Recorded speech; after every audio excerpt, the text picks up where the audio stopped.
Last night, Stephen Colbert made an unexpected statement and people are reacting strongly. Our final season will be next year. In May, the show will be cancelled by the network. Stephen Colbert didn't hang up his hat at 61 years old. His shocking departure from The Late Show sent shockwaves across the late-night community and stunned viewers alike. There was only one dramatic event that altered everything. There was no farewell tour and no protracted goodbyes. So, after dominating the screen for nearly a decade, what could possibly cause one of the most astute political satirists in America to suddenly disappear? Did something much more sinister lurk in the shadows, or was it simply old age, politics, or pressure? This retirement is more than that. Someone needs to solve this riddle. Why it's true. Someone had silenced Stephen Colbert. The abrupt end to Stephen Colbert's late-night program rocked the late-night television industry. Not merely because Colbert is well-known or because the show was a staple of CBS's nighttime programming, but for the reason why as well. Critics are not buying into the explanation that officially Paramount, the owner of CBS, is citing financial concerns as the reason for the change. According to several insiders, this had nothing to do with money. It all has to do with politics and power. Stephen Colbert, who was formerly a faithful follower of Jon Stewart and a prominent figure on The Daily Show, has evolved into one of the most audacious figures in late-night television. Colbert spoke out against Paramount's contentious settlement with Donald Trump, a substantial $16 million contribution to Trump's forthcoming presidential library, during his last week on the show. Without holding back, Colbert referred to it as a large bribe, which is exactly what he thought it was. According to him, the payout was made to pave the way for Paramount and Skydance Media's $8.4 billion merger. This is subject to the FCC's approval. Days before Paramount cancelled The Late Show, he took a scathing shot at his parent corporation. Some were surprised by the timing. Had Colbert grown too daring, too vocal, too much of a burden for a media behemoth attempting to remain on good terms with the FCC, or was he fired because he cost the corporation political favor? At the same time, the modern satirical news pioneer Jon Stewart was sensing the peculiar vibe emanating from late-night television. Stewart said that he wasn't feeling well in his podcast broadcast from July 17th. According to him, my spider senses are heightened. Even if The Daily Show hasn't been cancelled, Stewart nonetheless acknowledged that there is a lot of uncertainty. There was a noticeable lack of communication, with no calls or cautions. Stewart remained stubborn, though. I've gotten booted out of worse places before. He played off the mounting tension with a joke. His worry, though, was obvious. How relevant is Comedy Central without The Daily Show? Stewart implied that the network is in danger, aside from South Park. He is aware of the show's worth, but he is also aware that anything can be sold, chopped down, or destroyed for profit when businesses start treating programming like property. And the more significant inquiry remains. What does the future hold for other late-night television shows if The Late Show can be cancelled despite its cultural impact, legacy, and ratings? Is the golden age of late-night satire over? Amidst financial restructuring, political compromise, and corporate fear, has one of the few platforms for unfettered political criticism been finally muzzled? The complicated nature of Colbert's departure further complicates the story. The choice was not mutual. Neither a contract termination nor a change in artistic focus occurred. Beyond the realm of television ratings and studio expenditures, it seemed more like a purge, a strategic move in a much bigger game. The internet went into a frenzy of speculation before the public had a chance to digest the news. Many on Reddit and X, previously Twitter, and in the media began to wonder if Colbert had faced any consequences for being honest with powerful people. And if that's the case, who exactly is in charge at Paramount? Some have accused the FCC, influential investors, and influence peddling of turning the planned merger into a political chess match. Some view it as a symptom of a broader movement in which powerful companies are reducing risk by silencing critics of the system and replacing them with safer, less contentious programming. Not even late-night heavyweight Jimmy Kimmel remained mute. He vented his anger by accusing CBS of stealing Colbert's thunder. It was obvious that comedians were united. Many of them saw more than simply that one program. The format's future was at stake. Amidst all the mayhem, one question remains resonant among spectators and industry experts alike. Who is going to follow? I think the most pressing question is how this will affect The Daily Show, particularly with Jon Stewart's return to the role of host. However, the most surprising turn of events may still be ahead. The story might be completely turned on its head depending on how Donald Trump responds to the situation. Was the $16 million gift something he considered? Did he perceive Colbert's dismissal as a triumph or a danger? Keep watching, because this bizarre political media chess game could end with a move that changes everything. With Colbert's departure, Trump has finally put an end to their animosity. Stephen Colbert entertained millions of people. He dared to question authority, poke fun at politicians, and avoiding controversial topics at all costs. His rant on Monday night, though, may have set off a chain reaction nobody anticipated. On the platform upon which he has constructed over a decade of astute and humorous criticism, Colbert made one point quite apparent. Enraged, he snapped. What made him so furious? A $16 million agreement was reached between Donald Trump and Paramount, his own parent company. On paper, it was to resolve a complaint concerning the editing of a 60 Minutes interview featuring Kamala Harris. But detractors claim it was really a calculated effort to pave the way for Skydance Media's enormous acquisition of Paramount, which requires the go-light from the very government that Trump could soon be leading again. Colbert was forthright. He called the arrangement what it really was, a large bribe, not a settlement or a technicality. And he didn't try to hide his feelings of profound betrayal against the firm he had worked for so long. He told his audience, with a hint of humor, that he was unsure if anything could restore his faith in the organization. However, if I had to guess, I'd say that $16 million would be helpful. The media went into a frenzy after hearing his satirical and angry remarks. Not to mention that the man himself was spotted. Trump did not hesitate to respond. After Colbert abruptly left The Late Show, he rushed to Truth Social to boast about it. That Colbert was let go is so cool. Even though he posted with joy, he continued.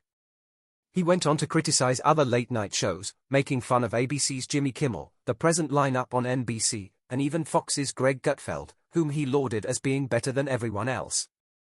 It would appear that Trump wasn't merely responding, he was celebrating.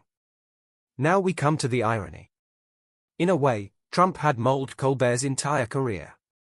With his sharp wit, biting analysis, and relentless focus on the Trump era, Colbert transformed The Late Show into a political powerhouse since his 2015 arrival. He got his start working under Jon Stewart on The Daily Show, and then his star began to rise with The Colbert Report, where he expertly mocked conservative news outlets. The tone was instantly established in 2015 with Colbert's premiere program. Jeb Bush, who was struggling in the Republican primary, was one of his initial guests. If Colbert was so good at finding humor, he would have been ready for Donald Trump after all his experience with oranges and strange people, he taunted. Oh, obviously not. Colbert became an annoyance to Trump ever since. An ally to the millions who, at a highly charged period, sought solace in his nightly monologues. The data confirmed it as well. No amount of political tension or retaliation could diminish Colbert's impact. Standing up, he bowed. With 41 new episodes airing in 2024, The Late Show averaged over 2.4 million viewers, according to Nielsen. He received a Peabody Award in 2021 and had 6 Emmy nominations, the most recent being for Outstanding Talk Show. That achievement was not accidental. Colbert swung heavily into political commentary, but The Late Show has always been a stage for singers and celebrities. Not frightened to ask pointed questions, he warmly welcomed senators, governors, and presidential candidates. His departure comes out as heavy, tense, and suspicious since his platform wasn't merely for laughs, it was for accountability. Retirement was not a fading point for him. Just as he dared to question the legitimacy of powerful corporations and politicians, they censored him. The drama is far from finished, and Trump is now enjoying the aftermath. Because Colbert always manages to come back stronger than before. Colbert retaliates against Trump once more. However, what is his level of willingness? And what's next on his list of expenses? Be vigilant. Trump faces retaliation from Colbert. I love that Colbert got fired, Donald Trump posted with such joy. Even worse than his ratings was his talent. It was sharp and painful, like a jab. It was something that Stephen Colbert was not going to tolerate. After Trump's one statement went viral on Truth Social, Colbert wasted no time responding with full-on mockery. With the late program's termination news still stinging the audience, Colbert returned to his original show with a vengeance in front of a live audience that was still in shock. Instead of wasting time acting normally, he got right to the point. He was more direct instead. His voice was not muted. He was honing his skills. Replying, "If I'm so untalented," Colbert shot back. "What gives me the idea to do this?" His satirical punch was then as keen as a scalpel. "Give yourself 10 months to figure it out." A witty pun that made fun of the guy who had attempted to brush him off. Responding was just the beginning for Colbert. He turned it into scathing criticism. Though not new, Trump's tone of mockery struck a different chord this time. It occurred just after Paramount, the parent company of CBS, reached a contentious $16 million deal with Trump. A 60-minute broadcast featuring Kamala Harris was allegedly the subject of the compensation, which aimed to resolve a lawsuit. However, Colbert, who has long served as a vigilant observer of the intersection between business and politics, characterized it as such. A large bribe. "Our annual losses were estimated at $40 to $50 million, and he twisted the knife even deeper from the stage, implying this with a sneer. About $24 million might go down the drain. If Paramount had had an additional $16 million, how would they have spent it? Sure thing."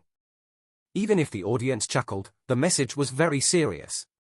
He was not going down without a fight, and Colbert was pointing fingers. He wasn't standing alone, which is a hallmark of Colbert's style. On that particular night, the late-night crowd came together. Others appeared while Jimmy Kimmel was on vacation, contradicting Trump's assertion that he would be the next. Participating in the roast of the ridiculousness, pushing into parody and unity, were Lin-Manuel Miranda, Wacky Al Yankovic, and surprise guests. Colbert joyfully commented, "Oh, look at those guys," referring to the satire of the infamous Coldplay Kiss Cam scandal.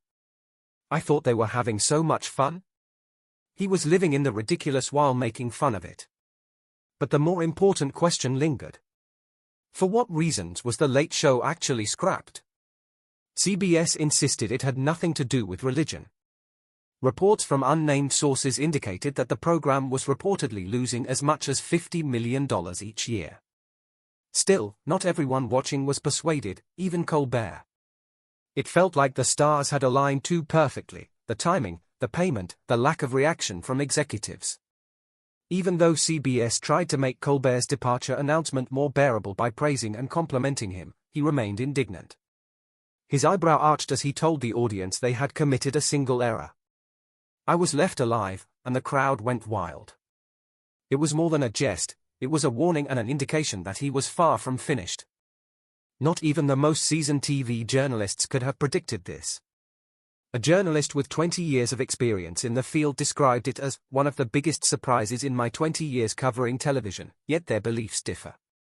From this vantage point, Colbert could craft his own destiny. 3 things: his timing, his voice, and his ability to drown out background noise. Nothing had been rescheduled. The topic is much more complex than just who will emerge victorious in this round, what with Trump's applauding from the sidelines and business fingers pointing in all directions. It's about Colbert's future plans. Is it possible for him to get further higher, or is the game too rigged? Rebellious cause. Make sure you tune in. The Colbert departure. A new beginning or the end of an age. The sudden and shocking resignation of Stephen Colbert from The Late Show at the age of 61 has sparked widespread discussion among fans, critics, and media insiders. However, Colbert, who is famous for remaking tragedies into triumphs, will most certainly remain in the limelight. This unexpected departure has the potential to ignite a new wave of creativity, one that is more daring than before. Beyond his time on network television and into something far more intimate and consequential. Despite CBS's confirmation that the show will end in May 2026, Colbert is free to create his next chapter whenever he sees fit. The future holds a multitude of intriguing options for an artist who has deftly transitioned from Comedy Central's The Colbert Report to network TV's late-night hegemony. Is there just one alternative? Video streaming. The cerebral comedy and political commentary of Stephen Colbert might find a new home with much less corporate interference on services like Amazon Prime, Apple TV+, Netflix, and Apple TV, which are constantly seeking prestige content. Envision Colbert hosting an uninhibited, weekly political satire show. Imagine Apple TV+'s series hosted by Jon Stewart with Colbert's scathing satire and sharper irony. Some have even suggested that he go back to his true passion, storytelling. Authors like J.R.R. Tolkien have long been heroes of Colbert, who has often praised literature and the creative process. He might easily branch out into producing or even penning scripted series, animated features, or works based on fantastical themes. He doesn't require a desk, a suit, or a studio audience to bring innovative ideas to reality. His production firm, Spartina Industries, is already up and operating. The podcast route is another option. Many famous people in today's media have found great success telling stories through audio rather than film. A podcast presented by Colbert that combines humor, wisdom, and cultural analysis would be a smashing success. With his characteristic warmth, he might delve into philosophical debates, eccentric interviews, or political humor, and he could gain a new audience in a format that allows him full creative control. Additionally, there is the individual perspective. Laughter and faith helped Colbert get through a terrible loss he suffered. He may seek out more introspective pursuits and take some time to reconnect with himself. The public may get a glimpse of the more thoughtful Colbert through documentaries, essays, or faith-driven programs which they have only seen for fleeting moments. He will not sit around doing nothing. Colbert is ready to redefine success after late night with his decades of experience, dedicated fan base, and insatiable mind. The previous iterations of Stephen Colbert's persona suggest that his upcoming reincarnation might be even riskier, more intimate, and culturally significant than the last one. Around the world, people are reacting to Colbert's shocking choice that removed him from the late-night spotlight as he starts this next act. The implications are starting to be heard more and more, from other comedians to prominent politicians. Stick around. Peers of Colbert's break their quiet in disbelief late at night. Everyone was taken aback by Stephen Colbert's sudden departure from The Late Show, not only his admirers. Lawmakers, other celebrities, and media experts all took notice and began to share their opinions as it became a cultural and political flashpoint. One major question, however, is at the core of the increasing outcry. Was this really a matter of money? Or did corporate and political interests eventually become too tolerant of Colbert's forthright criticism? Senator Adam Schiff, Democrat California, wasted no time getting his point out on Thursday night. Schiff appeared as a guest on the show prior to the announcement and subsequently went to X to voice his reservations. He said that the public deserves to know and that CBS and Paramount should do better if The Late Show was cancelled for political reasons. Senator Elizabeth Warren of Massachusetts shared this worry and joined the chorus of prominent politicians calling for an investigation. The same level of shock was felt by Colbert's late-night colleagues. Jimmy Kimmel of ABC delivered a brief but moving Instagram post that read, "Love you, Stephen," before taking an unvarnished shot at CBS. Jimmy Fallon looked noticeably worried on NBC. The sharpest and funniest hosts who have ever done it, according to Fallon, are Stephen. I honestly believed we could stay together through this. Even though late-night TV friendship is usually based on humor, this was different. A new age was coming to a close. Not even Hollywood was left out. Someone who has been critical of Donald Trump for a long time and was supposed to appear on Stephen Colbert's show, Jamie Lee Curtis, told the Associated Press that their efforts to suppress critics would be futile. "We shall simply raise our voices." A rallying cry, her remark went beyond simple rebellion. The fact that late-night television is having financial problems is hardly news. Ad revenue has been steadily declining and viewership has been declining for years, thus the format as a whole is clearly hurting. Conventional networks are in a state of panic as young people seek for shorter forms of material on social media. NBC has reduced its programming as well, while CBS has just cancelled After Midnight with Taylor Tomlinson, skipping a night of The Tonight Show and Late Night with Seth Meyers without the band. Regardless of the weather, Colbert's show maintained its lead in the ratings.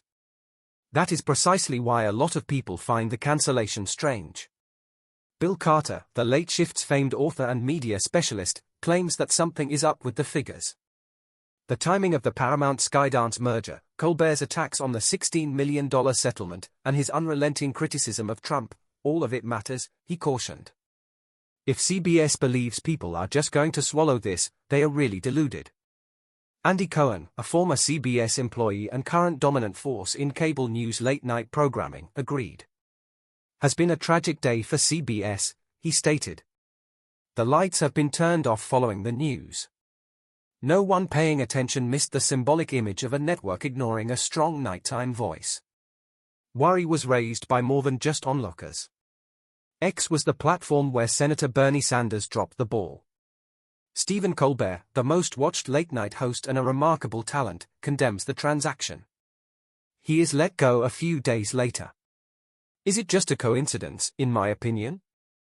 No. But the political fire was nevertheless met with responses. Brendan Carr, chair of the Federal Communications Commission, hit back at detractors, saying that celebrities and politicians on the left were behaving as if Colbert had special protection. He made it clear in his post that he wasn't buying the narrative, saying, "They are acting like they are losing a loyal DNC spokesperson that was entitled to an exemption from the laws of economics." As tensions rose, speculation flared, and lines were drawn, it became clear that this wasn't the end of a show, but the beginning of something far more heated. So, was Stephen Colbert's departure really about money, or was there a deeper story hiding in plain sight? Leave your thoughts in the comments, and don't forget to like, share, and subscribe.